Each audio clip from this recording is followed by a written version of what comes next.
What is up, guys? I do hope you're well. My name is Mark and today we're covering some more r/am I the butthole. If you'd like to skip the initial waffle, timestamps are in the description and along the timeline below. But if you are new here, please consider hitting that like, that subscribe and maybe that notification bell too. And don't forget to get involved in Twitter and Discord and all that kind of stuff. I guarantee you we have the most wholesome community in the Reddit community, if that makes sense. I promise you that. Great people, and I really appreciate every one of you. So with that being said, let's just get straight into today's stories. Much love, guys. Our first story comes from Nervous Grab 6251. Am I the arsehole for replacing room keys for $2 to avoid a $250 fee in our housing units? I live in a housing unit / dorm just outside of our college. It's not affiliated and is run by a third-party company. It's a bit average, but it's a nice place to live, and it's a bit cheaper than living on campus. The problem is our room keys. We use cards with magnetic strips on the back, like you would find in a motel. Most of these cards are between 3 and 6 years old, and in terrible condition. When you move in, you just get given the cards from the last people in that room, and if you're lucky, you have minimal problems. But this is the minority more than the majority. If you want a replacement card for any reason, you are charged $250. Lost, damaged, or just not working is $250. Most people just make sure they come and go during office hours so that RA can let them in if their card doesn't work, or people can just share within a room as they might have one working card between 4 people. This doesn't really work for me because I work until 4 AM most nights, so if my card doesn't work I have to sleep in my car until someone can let me into the building at 8 AM. Recently my card stopped working altogether, wouldn't swipe in at all. The office staff told me it would be $250, despite the card being around since the beginning of time, which is clear because you can't even read the name of the company that was once printed on it. No exceptions. Now this sucks, because I, like most people here, don't have a spare $250 for a card. So I did a bit of research. A card with a mag stripe doesn't have a lot of security on it, so I purchased an $85 card reader / writer from Amazon and had it sent to me overnight. The next day I borrowed a roommate's card and cloned it onto a new blank card. The machine came with 20 and it worked amazingly. Problem solved. Of course my roommates heard about this, so I cloned all their broken worn cards onto the new ones and we just threw the old ones in the office Dropbox.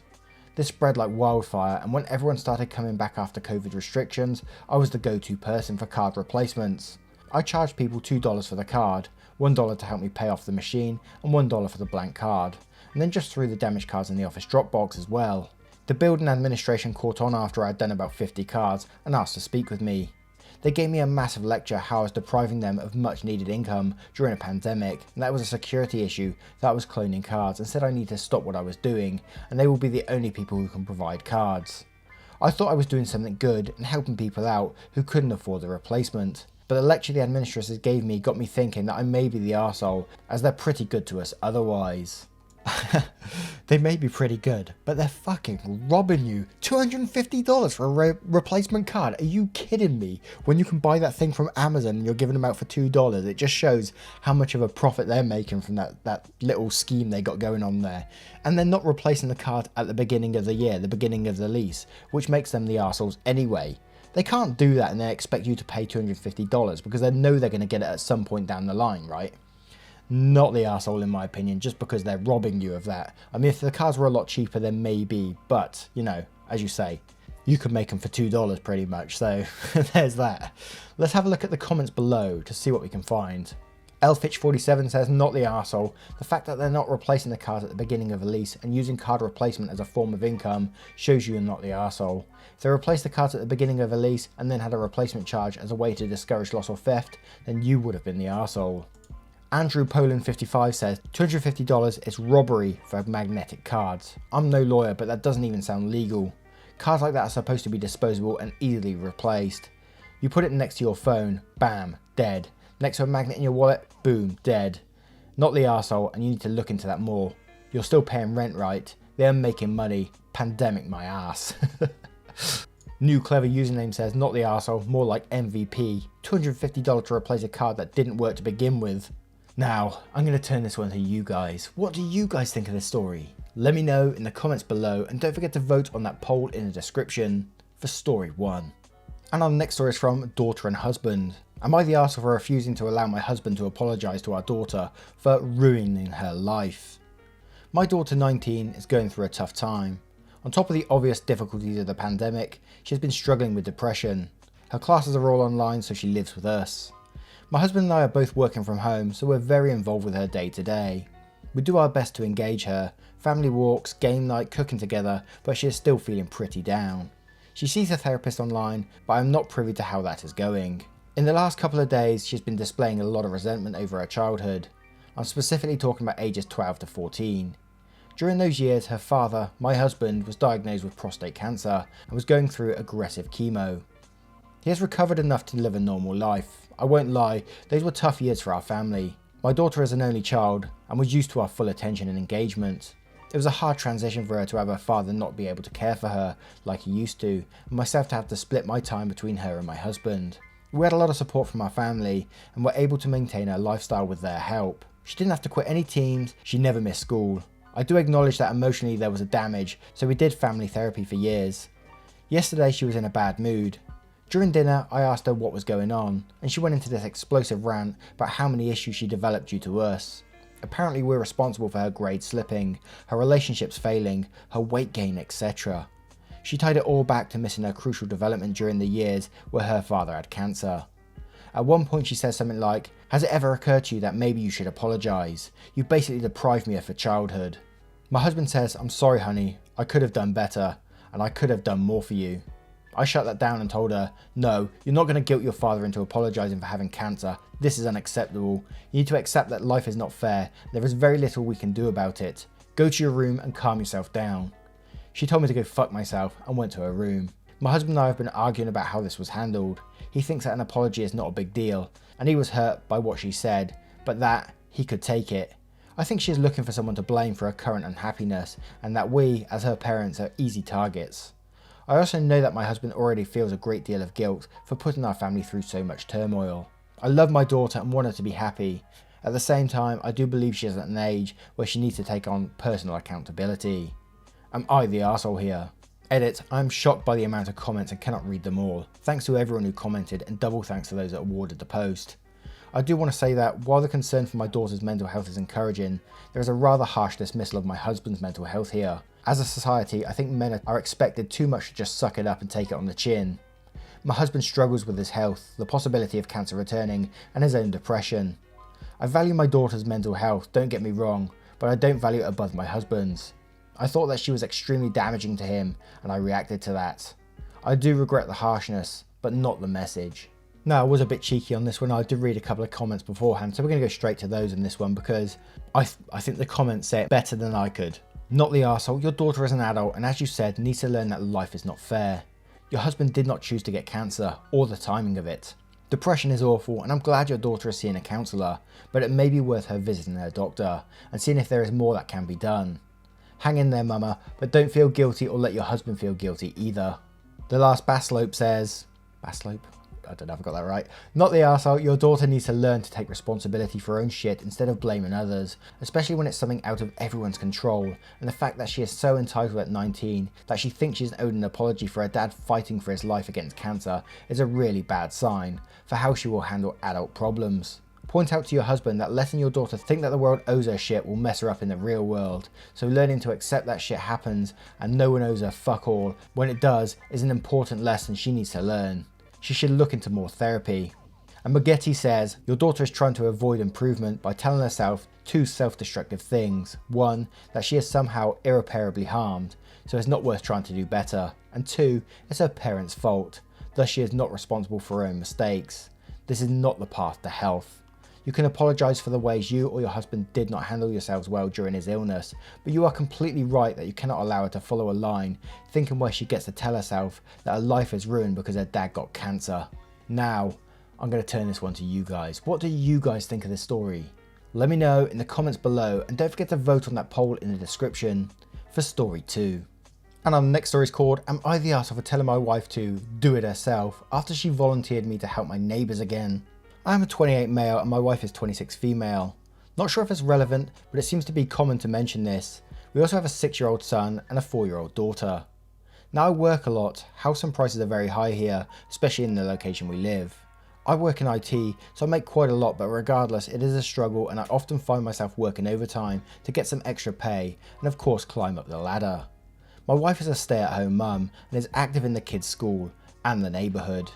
What is important here is that my wife likes the neighbours, meanwhile I avoid them because they are primarily nosy 50-something single ladies who ask me to do stuff. Especially after finding out my dad was a handyman and I used to help him as a teenager. So I am very handy. Of course, I declined. Here is the problem. Since I avoid them, they have been taken to telling my wife about issues with their house, who then volunteers my time. I went along with it once after clearly telling her never to do that again and to tell them to hire a professional. Issue is, after doing it once, it opened the floodgate and my wife apologetically told me that she volunteered my time again. I did it again, this time telling her it's the last time and next time she can do it herself. When I'm at home, I want to spend time with her and the kids, perhaps invite a friend or two. I rarely get to see them anymore. Not helping these lazy asses, too cheap to hire a professional. You can see where this is going. She volunteered my time again, giving me the details. This time I told her, good luck with that. She didn't seem to get the point, but I just went upstairs to play with the kids. The following day she woke me up all upset that I had not helped the neighbours and they were mad at her. I told her I didn't care and told her I was not doing it full stop. I'm now getting the silent treatment and she is clearly panicking. Thing is, I know she has a hard time saying no and she likes to be liked, but yeah, I feel bad but I do not want my time volunteered. Am I the arsehole? Now, I'm going to say this first of all, your wife clearly is a good person and likes to be a part of the community and is, you know, a caring person and obviously wants to help people out and be liked and all that kind of stuff. But you cannot volunteer someone else's time. I hate it when people do that and I hear it all the time, you know. Many moons ago, I used to get my time volunteered for like video editing for the local school for free. And it used to piss me off, I gotta tell you. Working for free? You kidding me? Not on my watch. I did it for free a couple of times, you know. I'm not that bad of a person. But, not the arsehole in this situation. And let's have a look at the comments below to see what we can find. Myrtle Jean says, not the arsehole, you told her a few times to stop volunteering you and she didn't listen, so now she should be the one dealing with it. Christina says, not the arsehole, your wife has a good heart, but she's not being respectful of your personal boundaries, which are very reasonable. OP replies this saying, it isn't even a boundary, I'm not above helping people or sucking it up to make the wife happy, but as it stands, these people are all perfectly capable to help themselves or hire someone, and I lack the time. The last thing you want to do after 8 to 12 hours of work is fix a faucet of some whiny old lady awkwardly flirting with you. I like this OP. Jay Mars says, not the arsehole, it's kind of rude to volunteer someone's time without asking. You work all day, then come home to spend time with the family, only to get told you have to help the neighbours for free. Fuck all that mess. Estrella says, not the arsehole at all. She should care less about the neighbours liking her and worry more about your free time being spent with the family and that you're all relaxed since you said you work a lot. OP replies again saying, haha, can't remember the last time I was relaxed.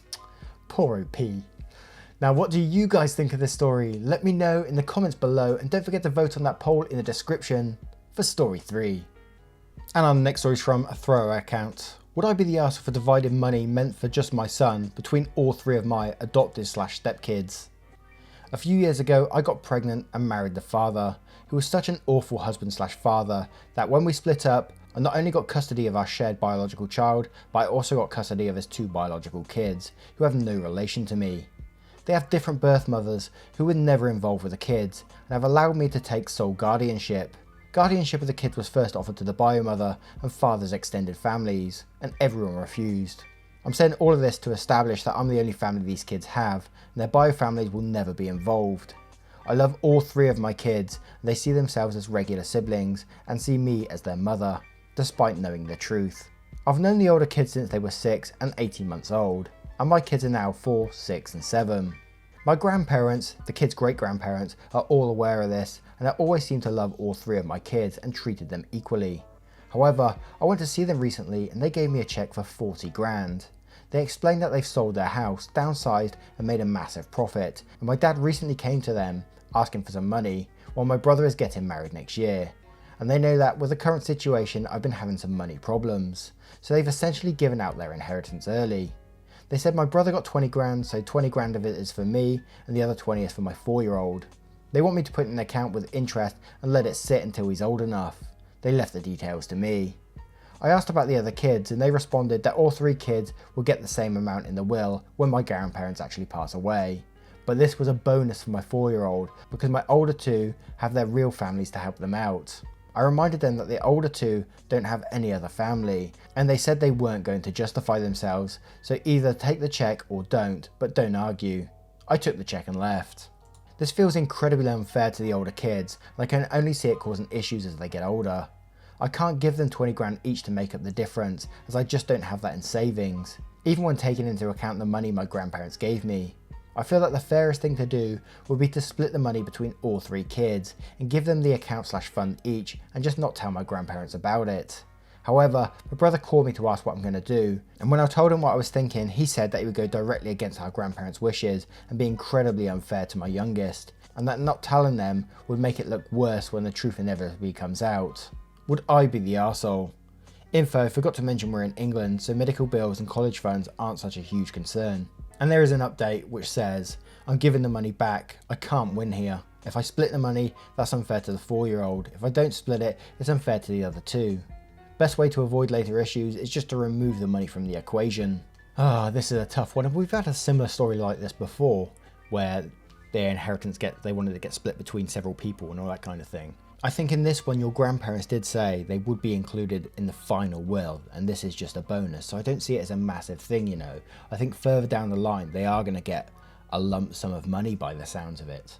And I mean, when I say they, I mean all the kids are going to get a lump sum of money. Yes, the 4-year-old will get a bonus, but that was like the conditional offer from your grandparents at that time, which I think is fine. You can maybe just stick it in a savings account and then split the interest between those kids later on. They didn't say nothing about that, right? But I think if you was to split it initially, I think you would be, and I mean a very soft arsehole. But let's have a look at the comments below to see what we can find. Webby Vanderquick says, you're the arsehole. This gift is conditional and it would be dishonest to take it and spend it the way you choose without telling them. What you can do if you're uncomfortable is refuse to accept it altogether. Reddit DK says, you would be the arsehole. I don't blame you for being upset that your parents are treating your bio kid differently from the 2 you adopted. That is wrong. However, you were given 2 choices. Take the check and give 20k to your bio kid, or give back the check. You don't have the option of deciding you will split the money the way you would prefer it to be split. Granny Smithereen says, not the arsehole, invest the money into a whole market fund. Once the kids are old enough to be given any of it, there will likely be even enough to go around for all. Not to be morbid, but your grandparents perhaps will not even be around to complain anymore by then. AITA says, yeah, that's a tough one. I'm going to have to say a gentle everyone sucks here. Your grandparents shouldn't be playing favourites with your kids. That's just cruel and setting them up for sibling rivalries. That said, the 20k was gifted specifically to your youngest. For all intents and purposes, it's his money, and to split amongst his siblings is tantamount to theft, despite you having the best intentions. Perhaps if you can afford to put 20k into an investment account too, you can grow it enough in the time before your 7-year-old goes to college that would be enough to give to all 3 kids the same amount. And Crotch Gremlin says, you're the arsehole if you go against their wishes. If you don't want to follow their instructions, just return the money. Now, I'm going to turn it to you guys. What do you guys think of the story? Let me know in the comments below, and don't forget to vote on that poll in the description for story 4. And our next story is from Sensitive Estimate. Am I the arsehole for wanting to talk to my husband during work hours while we both work from home? I'm guessing this is relatively common in today's world, and maybe others are struggling here too. Not sure who is the arsehole in this situation. My husband and I both work from home, and his work requires him to be on video and audio for most of the day. I go up to his office every hour or so to see what he's doing and drop in to say hi, but he seems annoyed when I do, when I really just want to see how he's doing. He gets particularly edgy with me when I want to see what he's doing and who he is talking to on his internal work Skype. He explains to me that it's annoying to be interrupted during calls as much as I do, but to me it seems like he's being overly sensitive, but it feels like he's very adamant that it isn't normal, and if we're working back in person in our work offices, it wouldn't be normal for people to just drop in and look at what they're doing during meetings. Am I the arsehole? A very quick one there, and I think, yes, you would be the arsehole in that situation, because like he said, that wouldn't happen in a normal office. You wouldn't just drop in and say, hi, what you doing? Let me have a look there. It just wouldn't happen, right? And I would be annoyed if someone was doing that over my work. I used to have a guy in my office Humble brag, I do some pretty cool stuff on the computers. I work with 3D programs and make 3D models and stuff like that at the machines we work with. And occasionally I get people just come and loiter behind me and just watch what I'm doing for a while. Just like random people who work in our office, and it really annoys me. And I say, look, do you mind just going away? It's real. I'll show you when I'm finished. I'll send you like the movie when it's finished, or the movie file when it's finished, and you can take a look at it then and give me some comments. But please don't just stand over watching me. It's really annoying. I wouldn't even watch over you while you're emailing someone, you know. So please. And for the most part, they get it. I say it in a nice way, you know. I make a joke of it. I don't just say like piss off or anything, but so yes, it would annoy me if someone was looking over my work. So I'm going to say you're the arsehole just for that, really. In the comments below, we have Natalie Mainsbutt, who says, you're the arsehole. Not only is it probably very annoying, but you're probably getting him in trouble with work if you keep interrupting his calls. Let him work. David PXD says, and quotes the section and says, that's really intrusive. Wife, girlfriend, mother, child, or stranger, you'd be getting told to jog on. NJ Bella says, you're the arsehole, please stop. Work time is for work. He's likely trying to maintain some semblance of workspace and you're interfering with that, annoyingly so. Men Aren't Throwaway says, you're the arsehole, interrupting his calls. Is this a joke? Of course he'd be annoyed. Schedule a tandem break in the kitchen or something instead. And quotes the section and says, this is a thing that children do. You don't have to satisfy your curiosity on every single thing. Leave them the fuck alone during work hours. Now, I'm going to turn this one to you guys. I pretty much know where this one's going to go, I think. But let me know what you guys think in the comments below, and don't forget to vote on that poll in the description for story 5. Once again, guys, thank you for being here today. I hope you did enjoy today's stories, and if you did, you know what to do. Hit that like, that subscribe, and maybe that notification bell too. And you can join us on Patreon and YouTube, but no pressure to do so, because as I say, we're living in tough times right now, so money is very important. Look after yourselves, please. And I'll see you in the next one. Take care, guys. Much love.